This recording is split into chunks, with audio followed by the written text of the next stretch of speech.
Hello, everyone, and thanks for tuning in to the latest edition of FranCoach's Franchising 101 series. I am Tim Parmeter, founder and CEO of FranCoach, and your Franchising 101 host. Today, we are excited to bring you the January edition of our Franchisor Spotlight. In the Franchisor Spotlight, we feature one of our franchise partners, and we're going to spend the next 30 minutes or so getting a chance to take a very deep dive into what they are all about. The franchise that we're going to have on with us today, they have a unique business model that leverages cutting-edge technology, which caters to a customer base that is very accustomed to being pampered. Some of the things we're going to talk about today, they have virtually no overhead, open to full and semi-absentee owners, a chance to build a team of very passionate and caring employees while generating multiple revenue streams and loyal repeat customers.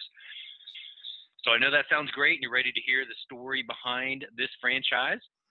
But before we tell you that story, we have to tell you this one. Who are we? FranCoach, we are a national search firm dedicated to working with individuals who are interested in owning a franchise. We're partnered with over 500 of the top franchisors in the country, spanning nearly 60 industries. Our goal is to help clients find the absolute best franchise for them to own. Our goal of the Franchising 101 series is to help educate people on all aspects of franchise ownership. So that is a little bit about us. Let's get to the good stuff. The franchise we are shining the spotlight on today is called Fetch Pet Care. And joining us today is the Director of Franchise Development for Fetch, Mr. Tom Moore. Tom, my friend, how are you? Thanks for joining us. I am good, thank you. From sunny Denver, Colorado, where it'll be in the 50s, which may seem low for a lot of people, but we're excited about it. You're running around out doing some yard work in shorts today, right? Not exactly that, but it's still nice to see blue skies and have it above the 30s. Well, see, I am jealous from the home office here in lovely Pima, Arizona. And if anybody can find Pima on a map without cheating, I'll I don't know, give you like a $5 gift card for Fetch. But it is cloudy, windy, cold, so probably your normal day, basically. But so we have to be careful complaining too much about the few bad days in Arizona. So. We're excited to talk to you today. This is, I don't know, maybe 6 months, maybe a little longer. We've been working closely with Fetch, and Tom, you and I go way back in the franchising world. But I'm truly excited about Fetch and look forward to hearing about it today. So jump in, man. We're going to fire a bunch of questions at you, but we're going to lob an easy one in. Tell us just a little bit about Fetch Pet Care. Well, I'm glad you're putting those slides up, but it's a really basic business with the dog walking and pet sitting. So most of the animals that we're dealing with are dogs and cats. Although the other day I had a candidate ask me if we did reptiles, and I was really clear that she could do whatever she wanted, but that was not anything I'd want to participate in. Anyway, there's playtime, there's the overnight care, which is really an important piece of what we do because it's an alternative to boarding. And a lot of people do not like to board their animals, whether they're on a business trip or on vacation. So we have people that literally are able to go in and provide that care in the environment they're used to. And, you put on here the puppy program. There's a lot of new puppies, but in addition to that, frankly, the shelters have just emptied. People want friends during this COVID experience, and surprisingly, our franchisees are doing very well during COVID. Some much better than they did the year before, and they had good years before. So, in addition to that, the pet taxi, where you're taking an animal to a vet, and but it's basically a service that takes care of people's children. Sometimes they got human children and sometimes they don't, but this is the other part of the family. And it's critical that we find franchisees who love animals and will treat them that way. So hopefully that's an introduction to that piece of what we do. Well, no, absolutely. And the true pet owners, and I think dogs in particular, if they have two-legged children in addition to their four-legged ones, I think sometimes they like the four-legged ones more than the two-legged ones, right? So That's true. so we kind of talked about in the intro, right? This is a very pampered clientele with this. So you talked about something just from a COVID standpoint, right? We get asked a lot, right? Well, hey, how's, oh geez, the pandemic, which, oh my gosh, we're almost a year into this thing, right? But, well, how's it, affected? Has it really hurt businesses? And I guess if you're a big box retail or restaurant or big fitness type of things, right? 2020 wasn't the best year, but, you talked about this, the shelters, thankfully, right, for once, Yep. are close to empty, because we all got stuck at home. Everybody but me decided they wanted a pet around. So you've seen a huge increase in just the already large number of people who had a pet or a dog has increased greatly just in the last 6 to 9 months. That's been a huge thing for you guys, hasn't it? It has, and just to add to that, some people think, well, COVID, people are staying home. Well, yes, people are staying home and they're spending a lot of time on conference calls, and they schedule them around somebody coming in and taking the dog for a walk because they don't want the dog barking or whining in the background. And so that's pretty critical. And, I'm a little bit of a naysayer. I spent most of my career in the financial service world, and I know a little bit about investments and the economy, and I'm convinced that as time goes on, some tough things are going to happen. We're buried with referrals right now because of people that got laid off. But as time goes on, again, this is my perspective, but I believe a lot of people who are left in companies are going to be expected to work harder for less money. That means they're going to be spending more time at the office, which means that they still have their animals that need to be taken care of, and it just increases the opportunity. And when COVID's over, everybody, including me, are going on a lot of vacations, so that opens up some more doors. Well, no, and Tom, you and I have talked about this is as things are opening up a little bit more, and I actually fly frequently.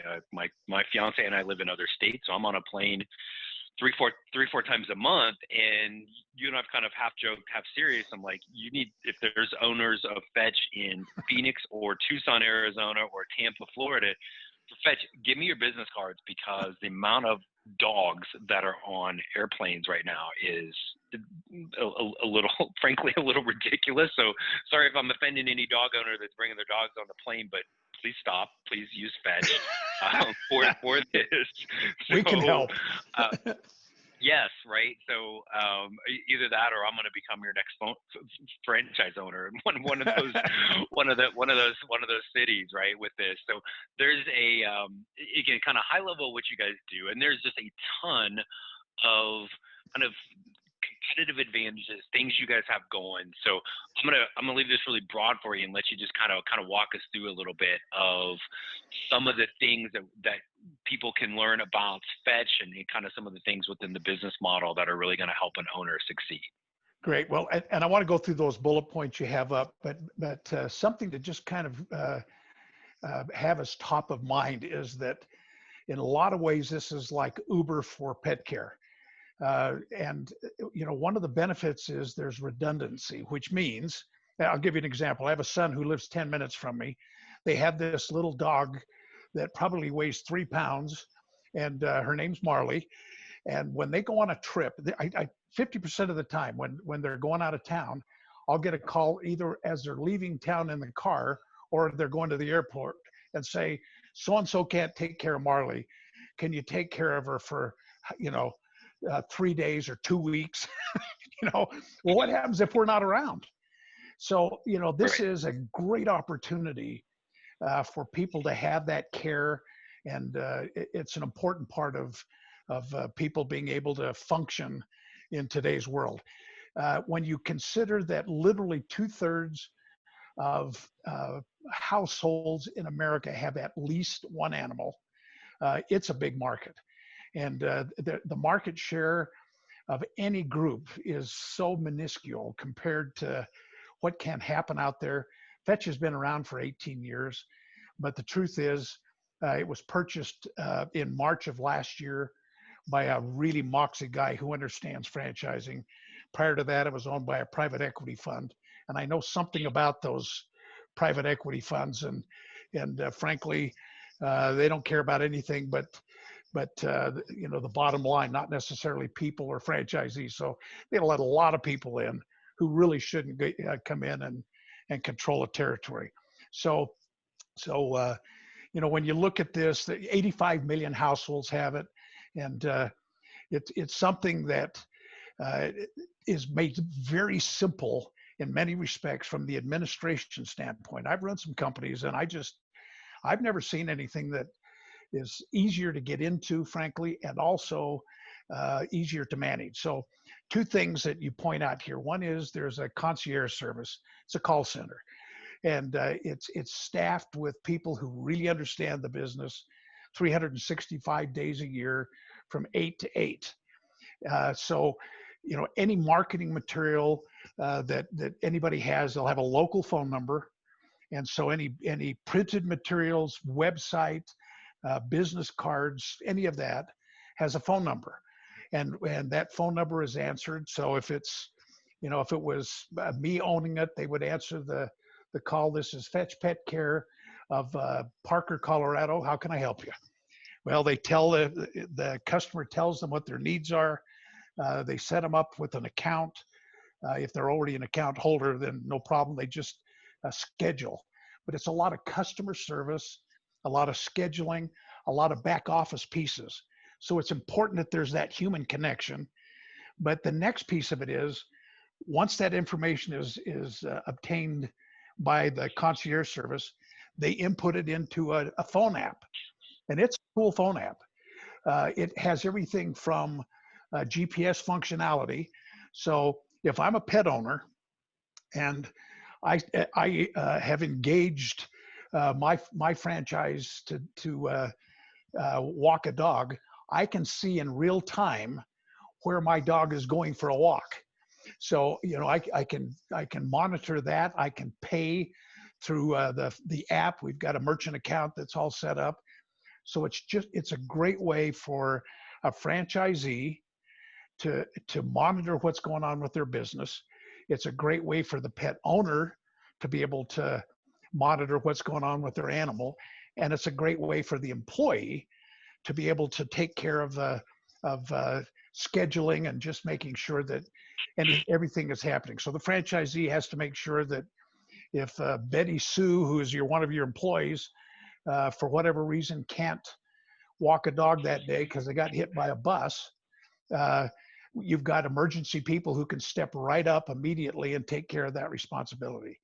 Now, knowing that we're going into people's homes, I just want to also make sure people understand that franchisees have to be bonded and insured, but it's critical on the front end to really hire good people. And I'll tell you, I honestly don't think you could find a better time than right now to hire employees. There are a lot of people who are top-notch people. These aren't people that are working at McDonald's. They could be at a Chick-fil-A potentially, but most of them are senior citizens. They're sharp people coming out of nice homes who are looking to make an extra $1,000 a month, walking dogs and taking care of animals and getting paid to do it. They get tips. It's a good business, good part-time business for somebody, and a great time because there's so many people looking. So awesome. Hopefully that covers some of it. Yeah, no, and that probably prompted a handful of questions. So we'll go back a little bit. We talked about the services and the walking, the pet sitting, et cetera. First off, and we kind of alluded to this in the beginning, there's no overhead. This is not some 3,000, 4,000 square foot retail space. This is virtual. So I don't want to touch on more the staff and how you build that out, but if I have a dog, first of all, smack me. But if I have a dog, right, and I need pet walked, then I'm not taking Fluffy anywhere. Fetch is coming to me to pick up Fluffy to take Fluffy for the walk. Exactly. Correct.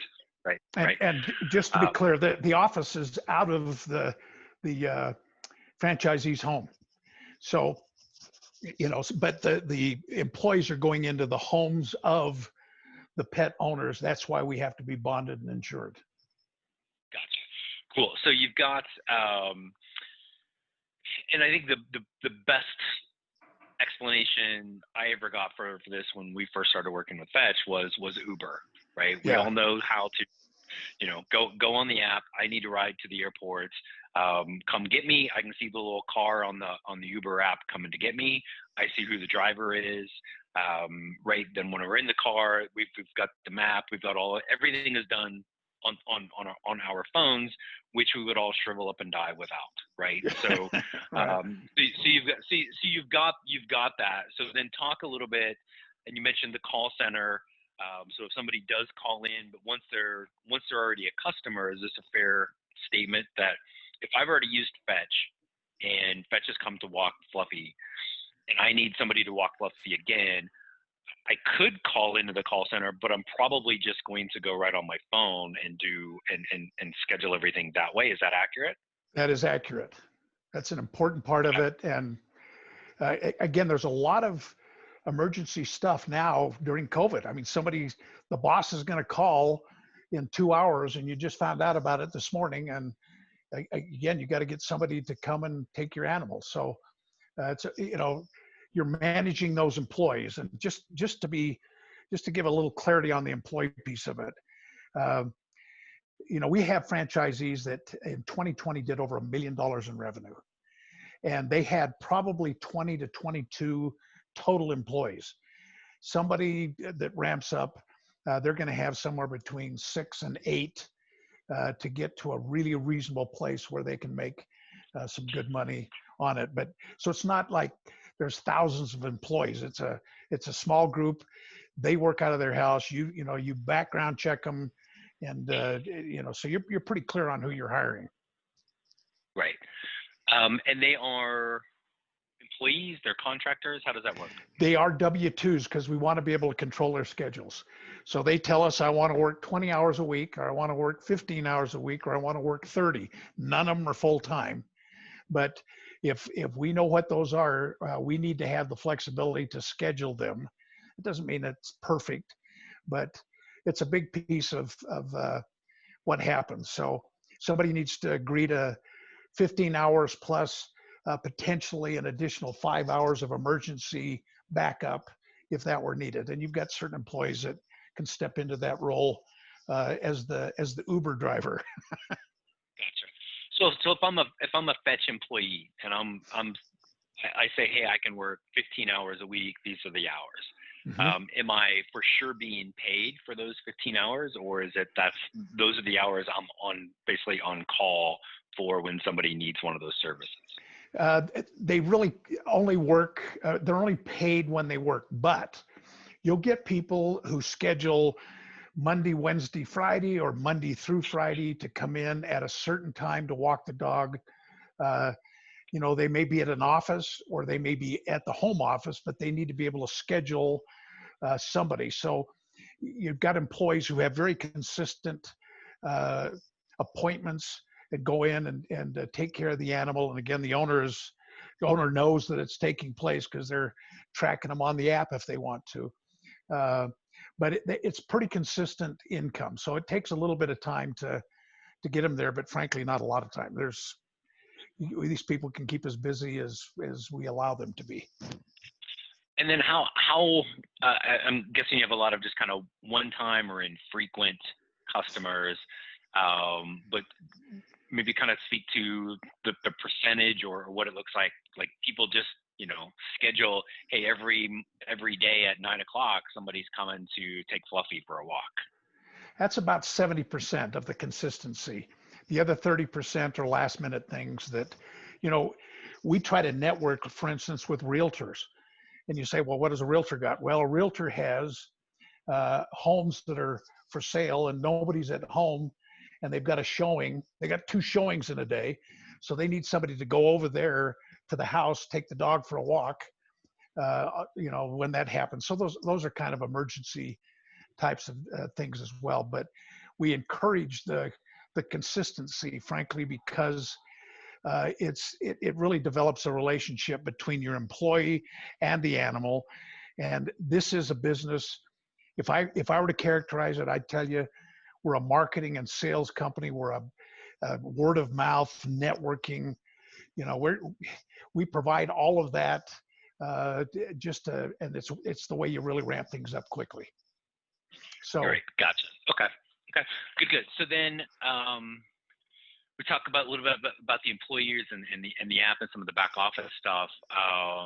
Who's the owner, right? They're clearly not the dog walker.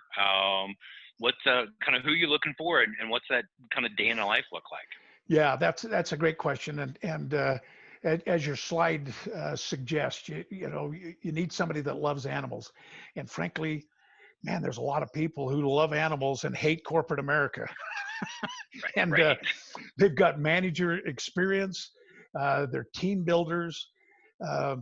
You've got to have somebody who isn't going to spend their time walking dogs and going with the animals. They need to, because we've got the app and the concierge service, they need to spend their time networking.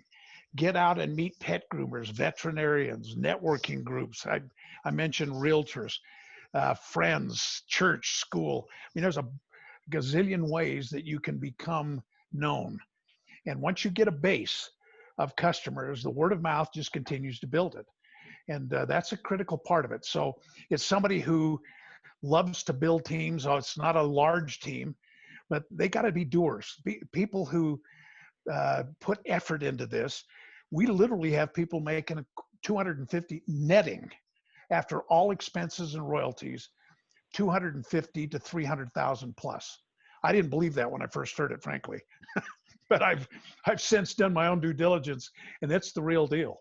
So again, it's about customer service, and it's about a franchisee utilizing the servant leader philosophy, which I just love, because you'll get repeat customers, but you want to also have people who love what they're doing and like to make an extra $1,000, $2,000 a month part-time taking care of animals. It's a good gig. Well, and you mentioned the repeat customers, which is obvious, but the repeat referrers too, right? Yeah, so, absolutely. In the pet industry, and you mentioned realtors, and I think any business model that has a way to connect with realtors, they're the most networked people on the planet, right?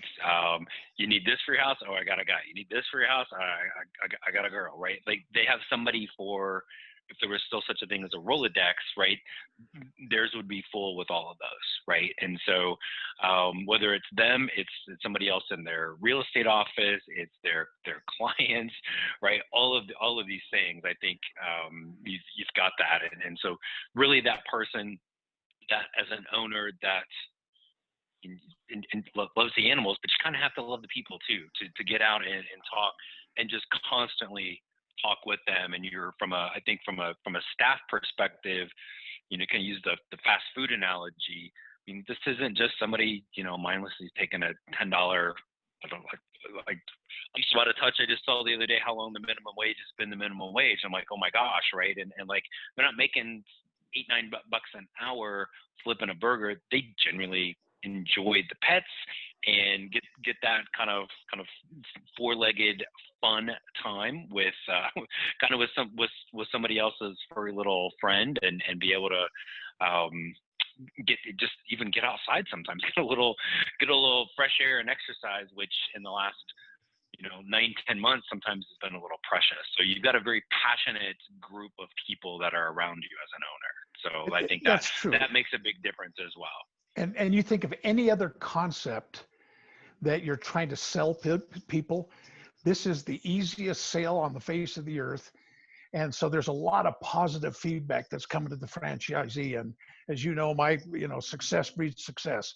So you go out and meet people, and you're getting 4 or 5 new clients a day, and that over time they're referring. And it doesn't take a lot of franchisees to get to that, or not franchisees, a lot of customers to get to that, $1 million base. It's kind of fascinating to me because I'm a numbers guy, I'm an investment guy, and I just look at it and think, wow, this is serious stuff. Right. So yeah. Which way to lead into the next slide there, number guy. So because this is home based and you've got territory, the protected territories with this, and you don't have big box retail and your staff, you're really only kind of paying when they're working. Pretty darn low level investment. So give us a quick kind of peek at some of the financial side. Yeah, and let me start with an understanding of what a territory looks like, which is at least 50,000 households. So for one territory of 50,000 households, the all-in cost for them is $80,000. But when you look at that piece of it, and realize also that somebody can pick up to 3 territories. So all in for one territory is 80,000. For 2 territories, it's 104,500, and for 3, it's $129,000. And somebody can make a decent living, frankly, in one territory. But it's always nice to control the territories and be able to market in them. And if you've got somebody who is really likes the idea of leveraging their influence and they're good at networking, it's a very scalable business in a relatively short period of time. So, and I think your point there, Tim, too, is, if somebody's doing $500,000 a year, which again isn't difficult to get to, their margins are around 33%. That's somebody making 150 grand, having 10 employees who are walking dogs and taking care of cats. So. And that's bottom. And people always remind people when you see margins or that's bottom line, that's profit. You've already, as an owner, you've already compensated yourself in there. You've ran your expenses through the business, all of that, right? So that kind of gets lost sometimes, mixed in there. Everything is paid. This is what's left at the end of the day, including paying yourself. Actually, let me be clear. It does not include paying yourself. It really is revenue minus the royalties and other business expenses and insurance. Not a lot, but if you pay yourself 10 grand a month, then that's what's we consider profit. It doesn't assume that you're taking something out along the way. It's just because we don't know what you want to take. You may not need to take 10 grand a month. Right. You may take 5, but overall, net income to you is somewhere between 25 and 33%. And I was kind of the bottom right, where it's almost $1,300 average that people spend a year on their pets.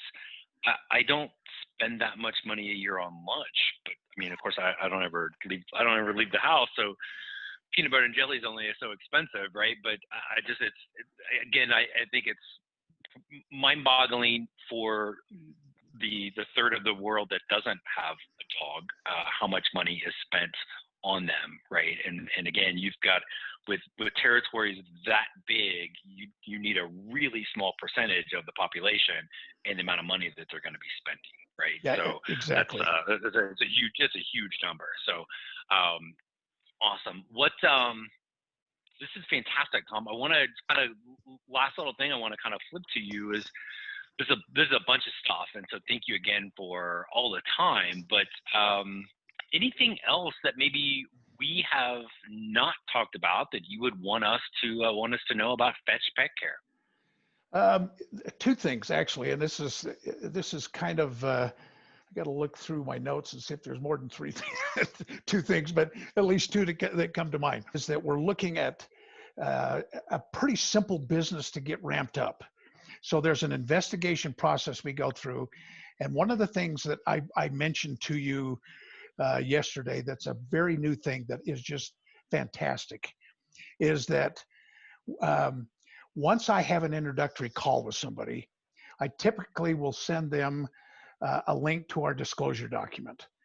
And in the second call that I have with someone, we go through the investigation, we go through the disclosure document. If things are still clear and they want to move forward, we now have twice a week a webinar that is sponsored by the president of Fetch Pet Care. She is really sharp. Her name is Maria. So she gets on Tuesday and Thursday to have this 1 hour webinar, and we'll have candidates on that there may be 2 to 15 people on the webinar at a time, but it's a great way to interact with the actual person that they would be doing business with. If they continue in the process, the ultimate end obviously is attending a meet the team day, and somebody can get through this investigation process in 3 weeks. But at the end of that point, if they look like they want to attend a meet the team day, which is basically a discovery day, they have to fly into Detroit.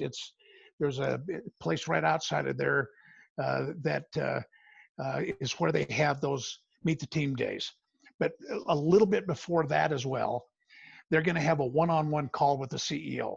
So they have a webinar with the president, and then now they've scheduled one-on-one calls with the CEO. So they have a great relationship with the 2 people they would be doing most interacting with going forward. And to me, that's just a huge way to kind of get people comfortable to attend a discovery day. The second one that I was going to mention to you is, once somebody becomes a franchisee, they are immediately assigned a one-on-one coach. There's backup with the administration in the corporation, but there's someone designated for the franchisee to help them get through the training process, which is done again in the Detroit area. But once the training is completed, that individual comes into the territory, helps them launch their business, spends a couple of days with them, and then they're available to them 365 days a year if need be, and they're compensated by how well a franchisee does. So they really want to do everything they can to help them. And there's a weekly scheduled phone call between the coach, and I hate using the word coach. I mean, that's a great concept as well, but sometimes they're a gopher. I'm a franchisee. I need an answer to this. What are other people doing? But this great ongoing support for the duration of a 10-year contract, where somebody has the ability to really benefit from what it is. So I hope that helped. Yeah, that's it. And it again shows the whole point of the franchisor, right? I mean, from beginning to the end, and even getting launched as a new franchise owner, and you've got that person out there with you. Their job is to help you be successful, right? And it's to me almost sometimes overwhelming how much support a franchise like Fetch gives its owners. Makes it next to dang impossible to screw it up, right? When you get to that point. But it's great to know you've got everything to get started, and then once you're actually launched as a new franchise owner, you still have that person tied to you to again really help you succeed. So that's fantastic. So yep, it is. Very, very cool. Tom, thank you, man. I'm really glad we were able to get you on and learn a little bit more about Fetch Pet Care. So thanks so much for joining us today. I appreciate it, and happy to answer any questions if somebody wants to reach out to me. Awesome. Yeah, and hopefully this will help enlighten everyone interested in franchise ownership to some of the amazing possibilities that are out there. And if you would like to learn more about becoming a franchise owner for Fetch or any of the 500 plus brands that we are partnered with, then let's schedule a brief introductory phone call. To do so, you can find us online at FranCoach.net or any of the social media sites that you're spending way too much time on. For our podcast listeners out there, be sure to subscribe to the Franchising 101 series where you listen to your favorite podcast. Again, there's never any fee for our service, so we encourage you to take that very first step today to help create your better tomorrow. Thanks everyone for tuning in. Stay safe, and we look forward to connecting soon. Thanks, and have a great day.